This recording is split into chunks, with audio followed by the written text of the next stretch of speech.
Assalamualaikum warahmatullahi wabarakatuh. Perkenalkan, nama saya Sabrina Hidayatunisa, NIM 53014200001, Prodi Pendidikan Teknik Elektro, mata kuliah Pendidikan Agama Islam. Di sini saya akan menjawab pertanyaan dari soal-soal ujian tengah semester mata kuliah Pendidikan Agama Islam. Untuk soal yang pertama, setelah menonton video tersebut mengenai ijtihad sumber hukum Islam ketiga, pelajaran terpenting yang bisa diambil adalah jika kita ingin memutuskan suatu perkara, maka putuskan suatu perkara itu berdasarkan apa yang ditemukan di dalam Al-Quran. Jika tidak ada di dalam Al-Quran, maka carilah di dalam sunnah Rasulullah Shallallahu Alaihi Wasallam. Jika masih tidak ada, maka berijtihad dengan akal. Ijtihad ini artinya berusaha dengan sungguh-sungguh, membutuhkan waktu yang cukup lama karena persoalannya cukup rumit. Ijtihad harus bersumber pada Al-Quran dan As-Sunnah. Jadi ijtihad itu tidak bisa dilakukan secara mandiri. Ijtihad secara istilah itu artinya upaya yang sungguh-sungguh. Dalam hal ini bisa dipadankan seperti riset.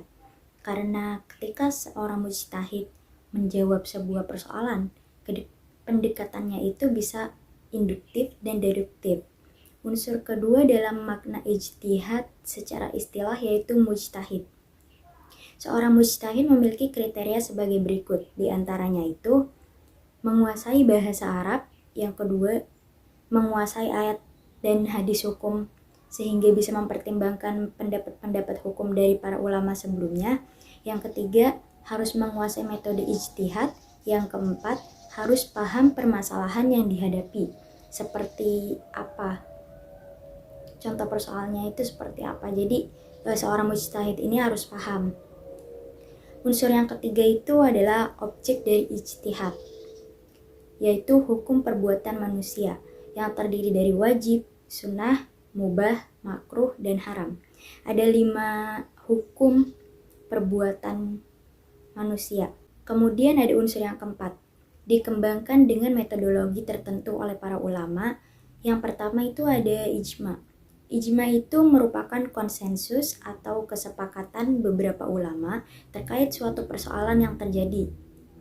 Yang kedua itu ada qiyas. Qiyas itu adalah analogi atau menganalogikan hukum dari persoalan baru kepada persoalan lama yang memiliki kesamaan dalam sebab, manfaat, dan bahayanya. Nah, yang ketiga itu ada istihsan. Istihsan itu menganggap baik. Maksudnya adalah ketika para mujtahid menganggap suatu persoalan baru itu baik karena pertimbangan tertentu. Biasanya karena kondisi, keadaan darurat atau adat istiadat. Nah, yang keempat itu ada istishab atau kembali ke hukum asal. Maksudnya adalah tetap berlakunya suatu keadaan selama belum ada yang mengubahnya. Nah, untuk yang kelima itu adalah istislah. Istislah itu mengambil suatu hukum berdasarkan pertimbangan maslahat. Nah, yang keenam adalah sa'ad zara'i atau artinya menutup. Maksudnya adalah melarang sesuatu yang hukum asalnya boleh, tetapi jika dilakukan kemungkinan besar itu akan mengantarkan kepada sesuatu yang haram atau sebaliknya. Yang ketujuh itu adalah urf atau kebiasaan. Maksudnya adalah seorang ulama dalam memutuskan suatu perkara bisa berdasarkan kebiasaan yang terjadi di masyarakat dengan syarat suatu kebiasaan itu tidak merubah ketentuan yang halal menjadi haram ataupun yang haram menjadi halal. Jadi tidak menentang hukum. Terus yang kedelapan itu adalah qaul syahabi, merupakan pendapat atau ijtihad sahabat Nabi Shallallahu Alaihi Wasallam, baik berupa ketetapan atau fatwa mereka tentang peristiwa atau hukum yang tidak mereka jumpai status hukumnya dalam sunnah Nabi.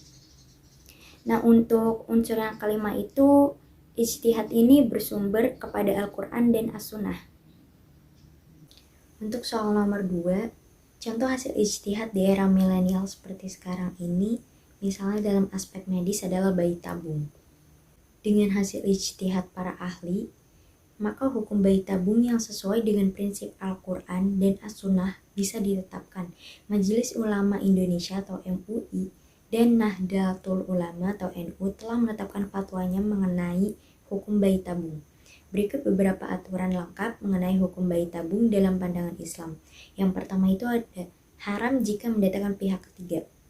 Program bayi tabung ini yang melibatkan pihak ketiga selain pasangan suami istri yang sah dalam hal menggunakan sel sperma, sel telur, atau rahim hukumnya haram dalam Islam. Hal ini juga disetujui oleh para ulama muasyirin.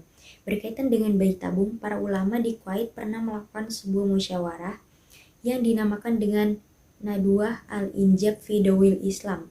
Musyawarah ini dilakukan pada 11 Syaban 1403 Hijriah atau bertepatan dengan 23 Maret tahun 1983.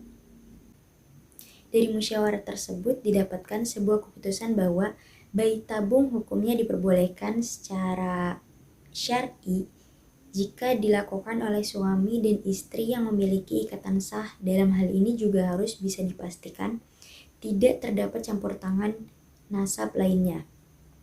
MUI di dalam fatwanya menyebutkan bahwa penggunaan teknologi bayi tabung dari pasangan suami istri yang menggunakan rahim perempuan lain sebagai sarana adalah haram hukumnya. Tidak hanya itu, proses bayi tabung yang berasal dari sel sperma dan sel telur bukan pasangan suami istri yang sah, maka hukumnya juga haram. Hal ini dinyatakan secara tegas di dalam fatwa Majelis Ulama Indonesia, sebab hal itu sama saja dengan hubungan kelamin lawan jenis di luar pernikahan yang sah atau zina. Selain MUI, Nahdlatul Ulama pun sudah membuat ketetapan mengenai masalah bayi tabung pada Forum Munas Alim Ulama di Kaliurang, Yogyakarta pada tahun 1981 dan menghasilkan keputusan yang menyatakan bahwa apabila bayi tabung yang masuk ke dalam rahim suami istri bukan berasal dari sperma suami dan istri yang sah, maka hukumnya adalah haram. Hal tersebut didasari oleh beberapa hadis berikut yang diriwayatkan oleh Ibnu Abbas radhiyallahu an. Rasulullah shallallahu alaihi wasallam bersabda, tidak ada dosa yang lebih besar setelah syirik dalam pandangan Allah Subhanahu wa taala dibandingkan perbuatan seorang laki-laki yang meletakkan spermanya atau berzina di dalam rahim perempuan yang tidak halal baginya. Yang kedua, bayi tabung pada masa iddah hukumnya haram.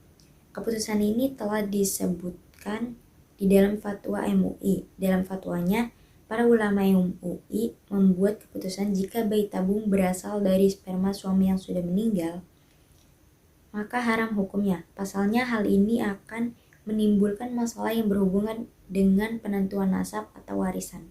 Yang ketiga yaitu mubah atau diperbolehkan dalam ikatan suami dan istri yang sah. Dalam fatwa MUI dinyatakan bahwa jika bayi tabung dengan sperma dan sel telur berasal dari pasangan suami istri yang sah, menurut hukum, maka mubah atau diperbolehkan. Hal ini dianggap masuk ke dalam ikhtiar mendapat keturunan yang didasari oleh kaidah agama. Untuk soal nomor 3, menurut Anda, apakah nafsu dibesarkan atau dikecilkan perannya atau sebaiknya bagaimana? Jelaskan. Menurut saya, sebaiknya nafsu itu bisa dikendalikan dan dikelola, sehingga akan melahirkan manusia yang berakhlak mulia. Misalnya, seperti sifat marah, jika dibiarkan bisa mengakibatkan pertengkaran bahkan pembunuhan. Namun jika sifat marah tersebut bisa dikendalikan, maka akan menjadi ketegasan dalam kebaikan. Nah, kemampuan mengelola nafsu pada diri setiap orang itu akan melahirkan kebaikan dan akhlak yang mulia. Untuk soal nomor 4, mengapa Allah mewajibkan kita beribadah padahal Dia tidak membutuhkan ibadah itu? Lalu apa fungsi ibadah bagi kehidupan manusia?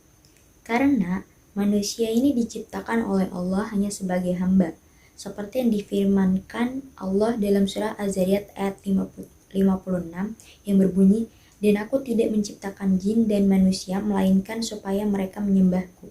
Jadi manusia itu merupakan makhluk pengabdi dan akan selalu mempunyai potensi untuk mengabdi kepada penciptanya. Kita beribadah itu untuk mendapatkan ketakwaan kepada Allah Subhanahu wa taala. Takwa itu tidak akan pernah ada akhirnya, sehingga menuntut manusia untuk selalu beribadah kepada Allah Subhanahu wa Ta'ala agar manusia mendapatkan keuntungan hingga akhirat nanti. Nah, fungsi ibadah bagi kehidupan manusia itu sebagai amal soleh yang akan menjadi bekal manusia di akhirat kelak. Yang kedua, sebagai sarana untuk mendekatkan diri kepada Allah Subhanahu wa Ta'ala atau mewujudkan hubungan antara hamba dengan Tuhannya.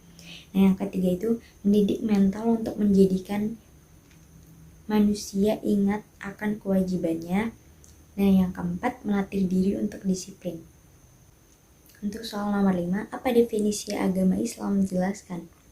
Islam adalah agama yang diwahyukan Allah pada manusia melalui Nabi Muhammad SAW sebagai Rasul Allah dalam menyampaikan wahyunya disampaikan melalui perantara yaitu malaikat Jibril. Dengan demikian, maka agama Islam adalah agama Allah yang disampaikan untuk manusia melalui Muhammad SAW sebagai Rasul Allah yang mendapatkan wahyu Allah dengan perantara malaikat Jibril. Islam dalam bahasa Arab itu merupakan masdar dari kata aslama yuslimu islaman yang artinya taat, tunduk, patuh, berserah diri kepada Allah. Sedangkan jika dilihat dari asal katanya, Islam berasal dari kata asalmu yang artinya damai atau perdamaian, aslama yang artinya taat, berserah diri, istaslama artinya berserah diri, salim artinya bersih dan suci, dan salam artinya selamat atau keselamatan. Sekian dari saya, kurang lebihnya mohon maaf. Wassalamualaikum warahmatullahi wabarakatuh.